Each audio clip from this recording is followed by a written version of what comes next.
పశ్చిమ గోదావరి జిల్లా, ఉమ్మడి కృష్ణా జిల్లా, ఉమ్మడి గుంటూరు జిల్లా నుంచి వైఎస్ఆర్ కాంగ్రెస్ పార్టీ ఇన్ఛార్జీలు, జిల్లా అధ్యక్షులు, పార్లమెంట్ అబ్జర్వరు,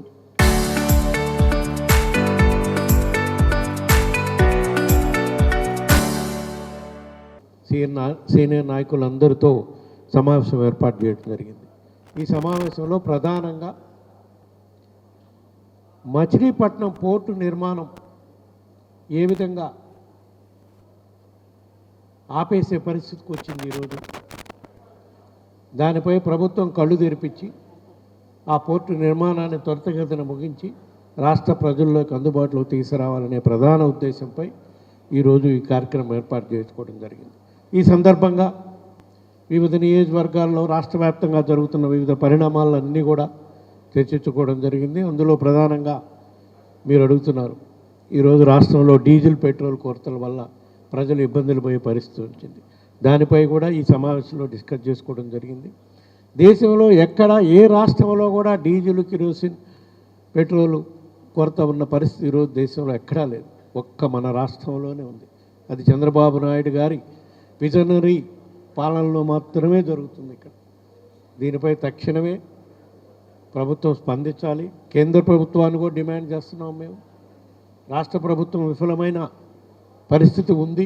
కేంద్ర ప్రభుత్వం జోక్యం చేసుకొని రాష్ట్రంలో ఎటువంటి పరిస్థితుల్లో పెట్రోల్, డీజిల్కి ఇబ్బంది లేకుండా ఇమ్మీడియట్గా చర్యలు తీసుకోవాలని కూడా డిమాండ్ చేస్తున్నాం. ఎందుకంటే మరీ ముఖ్యంగా ఈ పెట్రోల్, డీజిల్ సమస్య వల్ల రైతాంగానికి, మరీ ముఖ్యంగా కోస్తా జిల్లాల్లో రైతాంగానికి చాలా ఇబ్బందులు పాలయ్యే పరిస్థితి ఉంది. ఎక్వాకల్చర్ రైతులు, చేపలు, రొయ్యలు సాగు చేసే రైతులు కూడా వాళ్ళ క్రాప్ కూడా నష్టపోయే పరిస్థితి ఉంటుంది. అదేవిధంగా రైతాంగానికి చేలకి నీళ్లు కొట్టుకునేదానికి, పంటలకి కరెంటు, ఇది డీజిల్ అందుబాటులో లేక వాళ్ళకి ఇబ్బందులు పరుస్తుంటుంది.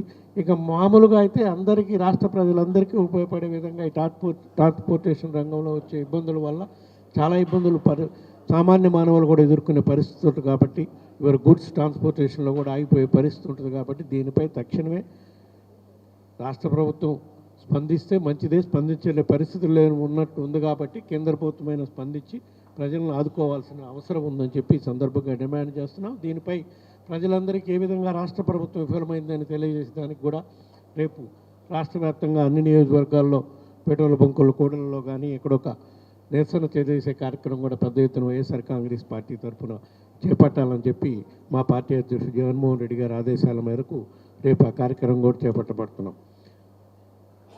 ఇంకో ముఖ్య అంశం, ఈ సమావేశం ఏర్పాటు చేసుకున్న దానికి ఇందాక మీకు అందరి దృష్టి తీసుకొచ్చిన పద్ధతి, దీని ప్రకారం వైఎస్ఆర్ కాంగ్రెస్ పార్టీ అధికారంలో ఉన్నప్పుడు మా పార్టీ అధ్యక్షుడు జగన్మోహన్ రెడ్డి గారు ఎంతో దూరదృష్టితో ఏ విధంగా అయితే ప్రభుత్వ మెడికల్ కాలేజీలు, ప్రతి జిల్లాకు మెడికల్ కాలేజీ ఉండాలని చెప్పి నిర్మాణం చేపట్టి కార్యక్రమం చేశారో, అదేవిధంగా రాష్ట్రంలో సుమారుగా 975 కిలోమీటర్లు, దగ్గర 1000 కిలోమీటర్ల వరకు ఉండే కోస్తా తీరాన్ని కూడా ఉపయోగించుకోవాలి. రాష్ట్రం విడిపోయినాక మనకి ఆదాయ వనరులు పెంచుకోవాల్సిన అవసరం ఉంది అనే ఎంతో దూరదృష్టితో రాష్ట్ర వ్యాప్తంగా ఎప్పటికే ఉన్న 4 పోర్టులు గాక 3 ప్రధాన పోర్టులు ప్రభుత్వ ఆధ్వర్యంలో నిర్మాణం చేయడం కోసం నిధులు శాంక్షన్ చేసి పనులు ప్రారంభించి దాదాపు అన్ని 4 పోర్టులు, Ramayapatnam port, Machilipatnam port, Mulapeta port plus Kakinada anchorage port, ఈ 4 పోర్టులు కూడా నిర్మాణం దాదాపు మోర్ దాన్ 50% కంప్లీట్ అయ్యే పరిస్థితిలో తీసుకొచ్చిన పరిస్థితి ఆ రోజు రాష్ట్రంలో ఉండేది. అదేవిధంగా 4 ప్రధాన పోర్టులే కాకుండా ఫిషింగ్ హార్బర్స్, కేవలం మత్స్యకారులకు ఎటువంటి పోర్టు నిర్మాణం వల్ల ఆదాయం తగ్గకూడదు, ఫిషింగ్ హార్బర్ సపరేట్గా మత్స్యకారుల కోసం నిర్మాణం చేసి మత్స్యకారులకు జీవనోపాధికి ఇబ్బంది లేకుండా చేయాలి. అదేవిధంగా ఆదాయం కూడా పెంచుకోవాలి ఫిషింగ్ హార్బర్లు అని చెప్పి సుమారుగా 6 ఫిషింగ్ హార్బర్లు నిర్మాణం ప్రారంభించడం జరిగింది. ఇవన్నీ కూడా ఈ ప్రభుత్వం, కూటమి ప్రభుత్వం అధికారంలోకి వచ్చినాక ఏ విధంగా మెడికల్ కాలేజీల విషయంలో ప్రజలకు ఉచిత వైద్య విద్య అందకుండా చేయాలని చూస్తూ ఉన్నారో, ప్రైవేట్ వాళ్ళకి అప్పచెప్పే కార్యక్రమం చేస్తున్నారు. ఈ పోర్టులు కూడా అదేవిధంగా నిర్మాణం ఆపేసి ప్రైవేట్ వాళ్ళకి ఇచ్చే కార్యక్రమం చేసే పరిస్థితి ఈరోజు రాష్ట్రంలో ఉంది. దీనిపై వైఎస్ఆర్ కాంగ్రెస్ పార్టీ అధ్యక్షుడు ఇచ్చిన ఆదేశాల ప్రకారమై పోరాటం చేసిన కూటమి ప్రభుత్వంపై పోర్టులు, ఫిషింగ్ హార్బర్లు నిర్మాణం తక్షణమే కంప్లీట్ చేసే విధంగా నిధులు కేటాయించే విధంగా కూటమి ప్రభుత్వం ఒత్తిడి తీసుకొచ్చేదానికి ఒక కార్యక్రమం రూపొందించడం జరిగింది. అందులో భాగంగా ఈరోజు ఇక్కడ సమావేశం ఏర్పాటు చేసుకోవడం జరిగింది. మచిలీపట్నం పోర్ట్, ఈరోజు మచిలీపట్నం పోర్టు విషయం మాట్లాడటానికి ఇక్కడ మనందరం కూడా సమావేశం జరిగింది. జగన్మోహన్ రెడ్డి గారు ముఖ్యమంత్రిగా ఉన్నప్పుడు 2023లో మేలో శంకుస్థాపన చేయడం జరిగింది. ఆ రోజే అనౌన్స్ చేయడం జరిగింది 3 సంవత్సరాల్లో ఈ పోర్టు నిర్మాణం కంప్లీట్ చేసి అదే 3 సంవత్సరాలు అని చెప్పారు. పోర్టు నిర్మాణం కంప్లీట్ చేసి ప్రజలకు అందించడం జరుగుతుందని చెప్పారు. అక్కడే ఉన్న అధికారులు కానీ కాంట్రాక్టర్లు కానీ 30 మాసంలోనే కంప్లీట్ చేసి అందిస్తామని కూడా ప్రజలకి ఆ రోజు వాగ్దానం చేయడం జరిగింది. అదేవిధంగా నిధులు కేటాయించడం జరిగింది.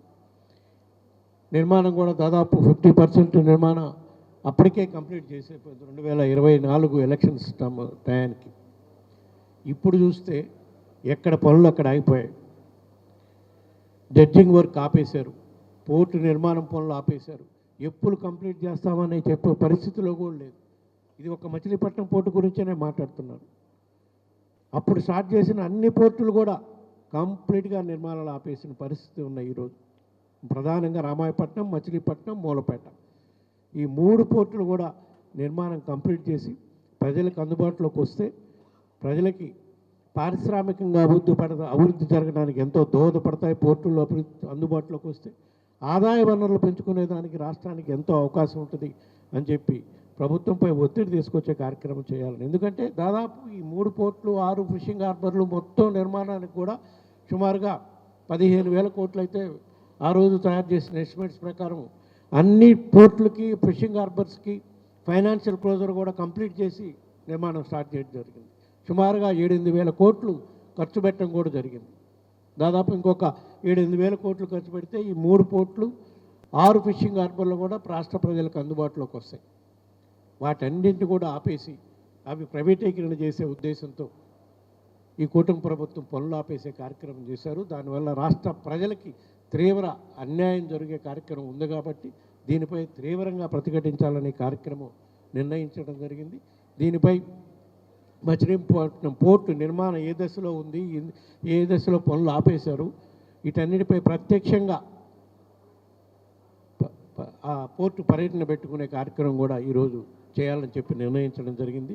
సుమారుగా మే 1st వీక్లో 5వ తారీఖు నుంచి 9వ తారీఖు లోపు వాళ్ళ పర్మిషన్స్కి అప్లై చేయాలి కాబట్టి సుమారుగా 5వ తారీఖు నుంచి 9వ తారీఖు లోపు ఒక డేట్ ఫిక్స్ చేసుకున్నాం. ఆ డేటు అధికారులు పర్మిషన్ ఇచ్చిన తర్వాత ఆ డేట్ అనౌన్స్ చేయడం జరుగుతుంది. ఆ రోజు తప్పకుండా ఉమ్మడి పశ్చిమ గోదావరి జిల్లా, ఉమ్మడి కృష్ణా జిల్లా, ఉమ్మడి గుంటూరు జిల్లా నుంచి తప్పకుండా ప్రతి నియోజకవర్గాల నుంచి వైఎస్ఆర్ కాంగ్రెస్ పార్టీ కార్యకర్తలందరూ కూడా ఆ పోర్టు ఇన్స్పెక్షన్ కార్యక్రమం వచ్చి అక్కడే ఒక బహిరంగ సభ కూడా నిర్వహించి రాష్ట్ర ప్రజలకి ఏ విధంగా ఈ కూటమి ప్రభుత్వం ప్రజలకు అన్యాయం చేస్తుంది, ఈ పోర్టుల నిర్మాణము, ఫిషింగ్ హార్బర్ల నిర్మాణం, దానిపై పోరాటం చేయడానికి వైఎస్ఆర్ కాంగ్రెస్ పార్టీ సిద్ధమవుతుంది. రాబోయే రోజుల్లో ఈ పోరాటాన్ని ఇంకా తీవ్రతం చేసేదానికి మా పార్టీ అధ్యక్షుడు జగన్మోహన్ రెడ్డి గారు కూడా ఈ పోర్టులన్నింటినీ కూడా Ramayapatnam port, Machilipatnam port, Mulapeta port ఏదైతే ప్రధాన పోర్టులు ఉన్నాయో ఆ తర్వాత పోర్టులు అయిపోయినాక ఫిషింగ్ హార్బర్లు కూడా ఎక్కడైతే ఫిషింగ్ హార్బర్లు ఆగిపోయాయో వాటన్నీ కూడా పార్టీ అధ్యక్షుడు జగన్మోహన్ రెడ్డి గారి నాయకత్వంలో ఆ ప్రాంతాలను పర్యటించి ఆ పోర్టుల నిర్మాణాలను ఏ విధంగా ఈ ప్రభుత్వం ఆపేసింది అనేది రాష్ట్ర వ్యాప్తంగా ప్రజలకు తెలియజేసే పెద్ద కార్యక్రమం చేపడుతున్నామని చెప్పి ఈ సందర్భంగా తెలియజేసుకుంటున్నా. ఈ కార్యక్రమం ప్రధాన ఉద్దేశం ఏదైతే మనం పోర్టు ఇన్స్పెక్షన్ కార్యక్రమం పెట్టుకున్నామో అది ఆ రోజు తప్పకుండా మీడియా సోదరులందరూ కూడా ఇన్ఫామ్ చేయడం జరుగుతుంది. ఆ డేట్ అది కన్ఫర్మ్ అయినాక తప్పకుండా మీ అందరూ కూడా సహకరించి ఆ కార్యక్రమం పెద్ద ఎత్తున విజయవంతం అయ్యే కార్యక్రమం చేయాలని. ఎందుకంటే ఇక్కడ ప్రజలకు తెలియజేయాల్సిన అంశాలు మీ ద్వారా కొన్ని ఉన్నాయి. సుమారుగా 2 లక్షల కోట్ల రూపాయలు అమరావతి నిర్మాణంలో ఖర్చు పెట్టబోతున్నారు. ఇప్పటికే 55,000 కోట్ల నిర్మాణాలకు టెండర్లు పిలిచారు. కేవలం 10,000 కోట్లు వీటి మీద ఖర్చు పెడితే 1,000 కోట్లు ఆదాయం వచ్చే పరిస్థితి రాష్ట్ర ప్రజలకు అందుబాటులోకి వచ్చే పరిస్థితి ఉంటుంది.